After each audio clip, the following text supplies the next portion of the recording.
Okay, let's unpack this. We're diving into a fascinating concept today. The hot stove rule for employee discipline. Right. Imagine a simple, powerful analogy developed by social psychologist Douglas McGregor back in the 1960s. It's designed to make corrective action fair and effective, not just, purely punitive. Exactly. It's such a great metaphor, really. Mm. Think of a hot stove. It gives you a clear warning, right? You can see the red coils. Yeah. The consequence is immediate. You touch it, you get burned instantly. It's consistent. It burns everyone who touches it every single time. No favorite. No favorites, and it's impersonal. It's the action of touching it, not who you are, that causes the burn. This deep dive will show you how you can actually apply this framework to build trust, not resentment in your organization. Okay, so those four things you mentioned, the warning, immediacy, consistency, and impersonality, those are the pillars. How do they translate into the real world in an office? Well, they're absolutely crucial. First, that advance warning. Just like seeing the stove glow red, employees have to know the rules beforehand. Right, like in the handbook. Exactly. Clear written policies and the consequences for breaking them. And they should acknowledge they've seen it so they know what's expected. Okay. Then immediacy. The discipline, the consequence, whatever it is, needs to follow the infraction as swiftly as possible. Why so quick? Because that prompt feedback is critical for learning. It forges this undeniable link between the behavior and the outcome. If you delay, that connection gets weaker and weaker. Makes sense. And consistency. That seems like where a lot of managers stumble. Oh, absolutely. Consistency means the rules have to be applied uniformly to everyone. For similar offenses, like we said, the hot stove burns, the CEO or the intern, no discrimination. Inconsistency. That's just a recipe for resentment, for people feeling it's unfair. And honestly, it opens you up to legal challenges too. Okay, and the last one, impersonality. Impersonality. This is key. Discipline must be directed at the act, the specific behavior, not at the person. So focus on what they did, not who they are. Precisely. The manager's action should be a sort of dispassionate response to an observable behavior. Stick to the facts, not personal judgments. It helps preserve dignity and reduces defensiveness. So why does this whole approach work so well on a psychological level? What's going on there? Well, a lot of its power comes from how it aligns with what researchers call procedural justice. Basically, how people react to decisions isn't just about the outcome.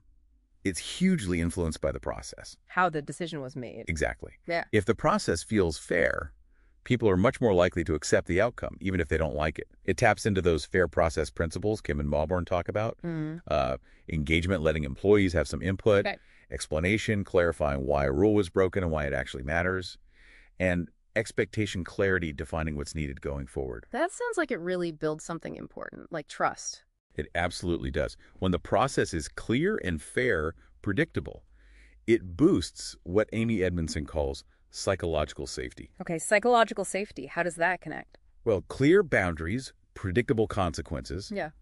They remove that fear of being arbitrarily called out or, worse, humiliated. Ah, I see. So encourages people to speak up, maybe take calculated risks, innovate, because they aren't terrified of unfair backlash. But like any tool, it can be misused, right? When does the stove, metaphorically speaking, backfire? Yeah, that's a really important point.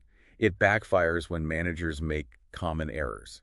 Inaction or delay, inconsistency, or playing favorites, making it personal. Or just having unclear rules to begin with. Exactly. And we saw that really critical example in the sources with Mr. Solanki, the Postmaster General. Remember that one? Oh, yeah, the two clerks who were late. Right. Mr. Dev, who was often late, and Mr. Patel, a great employee late because of a genuine family emergency. Solanki punished them identically. And refused to even hear Patel's reason, thinking he was being consistent and impersonal. Precisely. And that's the misunderstanding. True consistency means the same consequence for the same offense under similar circumstances. You have to consider context. And impersonality means being objective about the act, the lateness, not being cold and refusing to engage with the person or their situation. Solanki's approach.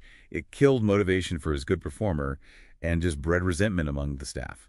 It shows how misapplying it can be really damaging. So fast forward to today. How do we adapt this 1960s rule for our modern workplaces? Remote work, hybrid teams, diverse cultures. Good question. The hot stove rule works best when it guides how you apply each step in a progressive discipline policy. Verbal warning, written suspension, termination. It's about the fairness of the delivery at each stage. Okay.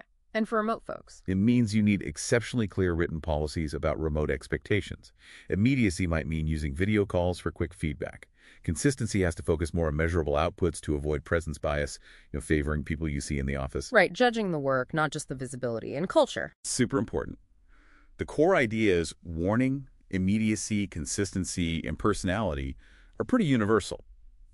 But the delivery needs cultural intelligence. How so? Well, managers need to adapt their communication so the correction is clearly about the behavior, not a personal attack. Especially in cultures where saving face is a major consideration. You need sensitivity. So wrapping this up, what's the big takeaway for you listening? Well, the hot stove rule isn't just some old-fashioned punishment idea. It's really a powerful framework for building a culture where accountability feels fair. Yeah, it's not just the rule itself, but how you weave it together. Exactly. It's a thoughtful synthesis. You use the hot stove principles for how discipline happens.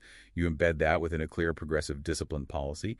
And you infuse the whole thing with those fair process ideas, engagement, explanation. Right. So discipline stops being this dreaded negative thing and actually becomes a constructive leadership function. Here's something to think about. How could applying these principles maybe shift the dynamic in a team you lead?